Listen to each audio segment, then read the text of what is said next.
मित्रांनो नमस्कार, मी करण आपलं सगळ्यांचं माझ्या चॅनलवर स्वागत आहे। मित्रांनो महाराष्ट्रात मागच्या काही दिवसांपासून फानी ट्रॅप नावाचा एक नवीन भोंगा वाजवला जातो। याच प्रकरणासंबंधी पोलिसांनी प्रफुल्ल लोढा नावाच्या एका व्यक्तीला काही दिवसांपूर्वीच बलात्काराच्या आरोपांमध्ये अटक केलं होतं।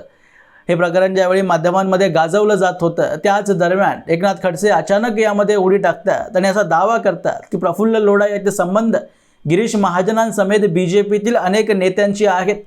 त्यांचे काही फोटोज आणि त्याच प्रफुल्ल लोढाचा 1 वर्ष जुना व्हिडिओ ते सार्वजनिक करतात। त्या व्हिडिओमध्ये प्रफुल्ल लोढा बोलताना दिसतोय की गिरीश महाजनांसमेत अनेक लोकांविषयी माझ्याकडे काही पुरावे आहेत आणि जर मी एक बटन दाबलं तर देशात भूकंप येऊ शकतं। कालांतराने आपल्याला या घटनेची सत्य परिस्थिती कळालीच की हा व्यक्ती फक्त बीजेपीशी संबंधित नसून त्यात शरद पवार असतील, सुप्रिया सुळे असतील किंवा काँग्रेसमधले अनेक नेते असतील यांच्यासोबत या व्यक्तीचे चांगले संबंध आहेत। आणि एकनाथ खडसेंनी जे फक्त बीजेपीला टार्गेट करण्याचा प्रयत्न केला ते राजकारण होतं। पण या प्रकरणाला धरून बीजेपीवर असे आरोप करण्यात आले की महाराष्ट्रात देवेंद्र फडणवीसांनी हनी ट्रॅप पसरवून ठेवले, ज्यात ते विरोधकांना आणि आपल्याच स्वपक्षातील जे त्यांचे शत्रू असतील या लोकांना या ट्रॅपमध्ये अडकवून ब्लॅकमेल करण्याचं काम करतात। त्यांना राजकीयदृष्ट्या कमजोर, शक्तिहीन करण्याचा प्रयत्न बीजेपीचे श्रेष्ठ नेतृत्व करत आहे असे आरोप संजय राऊतांसमेत अनेक लोकांनी केले। यात एकनाथ खडसेंच्या कन्या रोहिणी खडसे या सुद्धा मध्ये आल्या होत्या। त्याने आपल्या ट्विटर हँडलद्वारे एक कविता अपलोड केली होती। ती कविता मी स्क्रीनवर लावतोय, त्याच्या फक्त 4 ओळी तुम्ही वाचा। त्यात त्या म्हणतात की शर्मेने खाली घातली महाराष्ट्राची मान, हनी ट्रॅपच्या नादी लागून इज्जत ठेवली गहाण, भाजपचे मंत्री संत्री सारेच अडकलेत, अब्रूचे धिंडवडे चहू बाजूंनी काढले। म्हणजे हे दोन्ही पिता आणि पुत्री मिळून देवेंद्र फडणवीसांना आणि बीजेपीला महाराष्ट्रात संस्कृती कशी टिकवून ठेवायची याचे धडे देताना दिसत आहे। पण आज या दोघांवर जी परिस्थिती ओढावली आहे त्याला पाहून असं वाटतंय की दोघंही तोंड लपवून पळून जातील। कारण पुण्यात परवाच्या रात्री म्हणजे 26 जुलैच्या रात्री अशी घटना घडली आहे की या दोघांना कुठेही तोंड दाखवण्यासारखं सुद्धा राहिलेलं नाही।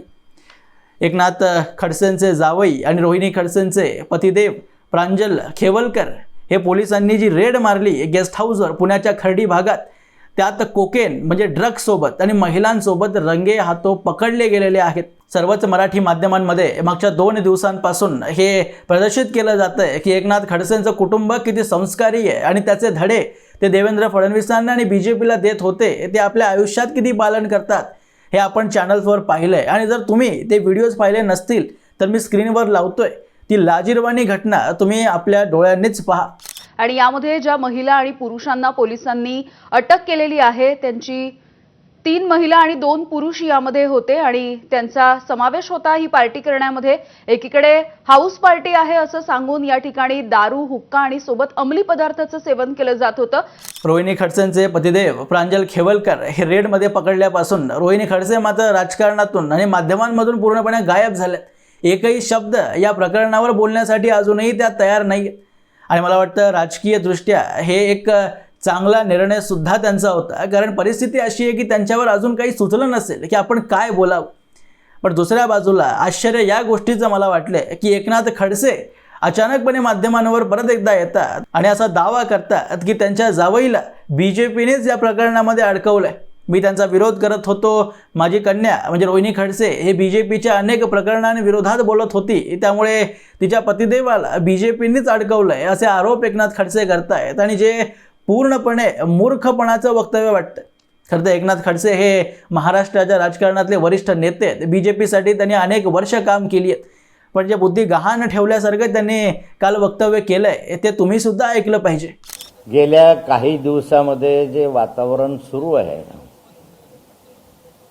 त्या वातावरणानुसार असं काही घडू शकतं याचा अंदाज थोडा थोडा मला येत होता की असं होऊ शकतं। पण काही जण अत्यंत अडचणीमध्ये याच्यामध्ये आहे आणि त्या आता अंतिम टप्प्यामध्ये येण्यास बेतात। मी फारसं त्याच्यावर बोलणार नाही, परंतु अलीकडे ज्या काही घटना पुण्यामध्ये घडली असं सांगितलं जातं ते मी फक्त तुमच्या चॅनेलवरून पाहिलं।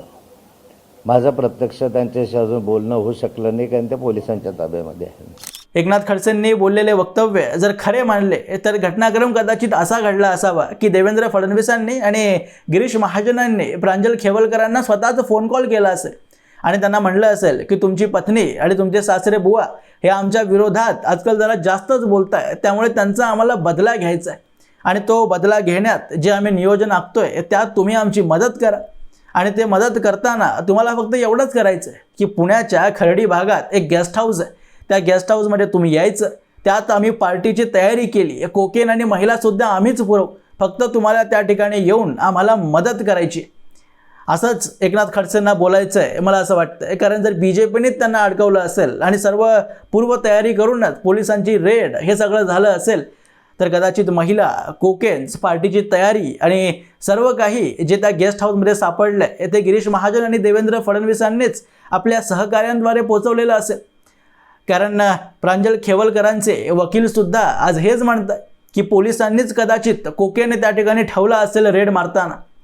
कोकेन खेवलकरांचा नाही आहे, ड्रग्स खेवलकरांचं नाही आहे, त्या महिलासुद्धा BJPनेच पुरवल्या असतील हे सुद्धा उद्या आता यांचे वकील म्हणायला लागतील. रोहिणी खडसे नेहमीच आपल्या सोशल मीडिया हँडलद्वारे देवेंद्र फडणवीस आणि BJPला यावर घेरत असतात की महाराष्ट्रात विशेष करून पुणे आणि जळगावसारख्या भागात कोकेन आणि अंमली पदार्थांचं एक वर्चस्व निर्माण झालं आहे. युवकांना या गँग्स कोकेन पुरवत आहेत, यावर सरकार काहीच करत नाही.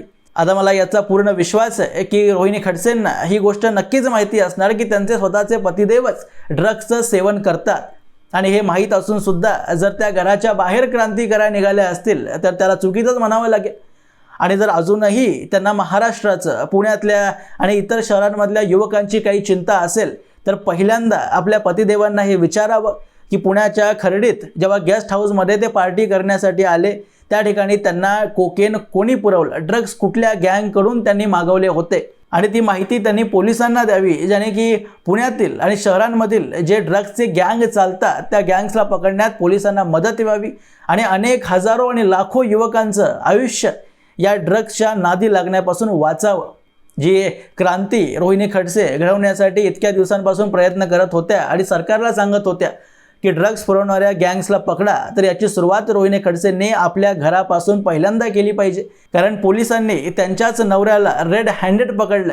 इथे सरकार त्यांच्याप्रमाणे आरोप लावत नाही आहे की त्यांचे पतिदेव ड्रग्सचं सेवन करतात, इथे ड्रग्स पकडले गेलेत. त्यामुळे पहिल्यांदा हा प्रश्न त्यांनी घरातल्या माणसाला विचारावा की त्यांना ड्रग्स भेटले कुठून आणि त्याची माहिती पोलिसांना लवकरात लवकर द्यावी. मित्रांनो, अनेकदा मला हा प्रश्न पडतो की शरद पवारांच्या पक्षांमधलेच लोक या अनेक प्रकरणांमध्ये अडकताना आपल्याला का दिसतात. जेव्हाही एखादा मुद्दा हे लोक उचलतात त्याची सगळीच सूत्र शरद पवारांकडेच वळलेली दिसतात. शरद पवार म्हणजे आजच्या युगातले गुन्हेगारांसाठी वटवृक्ष झाल्यासारखे मला वाटायला लागले. ज्या वटवृक्षाच्या सावलीखाली असे गुन्हेगारी वृत्तीचे लोक जमा झाले तर अनेक वर्षांपासून शरद पवारांच्या या राजकीय ताकदीचा आपल्या वाईट कामांसाठी उपयोग करून घेत आहे. असं मित्रांनो, याबद्दल जितकं बोलावं तितकं कमीच आहे. कारण या लोकांचा दुटप्पीपणा अनेक वेळा उघडकीस आला आहे, हे काही पहिल्यांदा झालेलं नाही. तुम्हाला व्हिडिओ आवडला असेल तर व्हिडिओ लाईक करा, शेअर करा आणि असेच माहितीपूर्ण व्हिडिओज पाहण्यासाठी माझ्या चॅनलला सबस्क्राईब अवश्य करा. भेटा पुढच्या व्हिडिओमध्ये. तोपर्यंत जय हिंद, जय महाराष्ट्र.